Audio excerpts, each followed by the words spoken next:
Okay, now we're going to find the GCF again of whole numbers, but we're going to do it a different way. And now we also have variables. Okay, so the GCF start with just the 50 and the 30. So another way that you can do these is just by listing out their factors.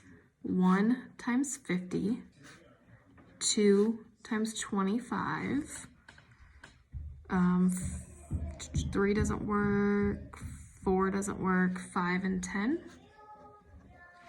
6, 7, 8, 9, and that's it for 50. 1 and 30, 2 and 15, 3 and 10, 5 and 6. And then you just look for the largest one that they have in common, which is 10. Okay, so I know that part of my answer is going to be 10. Now I have 9 x's and I have 6 x's. How many do they have in common?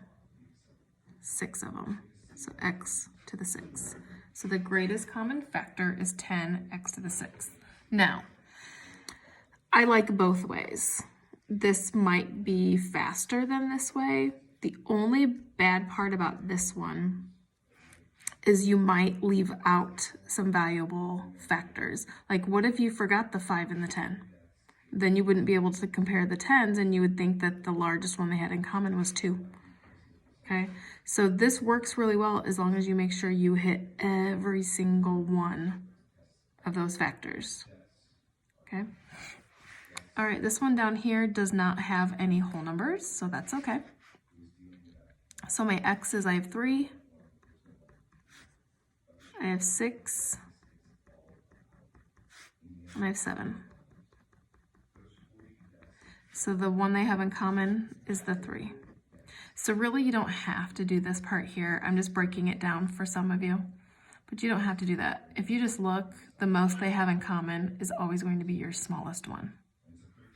So y, there's 4 of them, there's 2 of them, and there's none down here. So that means they don't have any y's in common, so you cannot use the y's. Okay, x, y, z. 2, 3, 4, 5, 6, 7, 8, 9. 1, 2, 3, 4, 5, 6, 7, 8, 9, 10. And 1, 2, 3, 4. How many do they have in common? 4 of them. So your greatest common factor is the most amount of x's they have in common, the most amount of z's they have in common, because there's not y's in each one.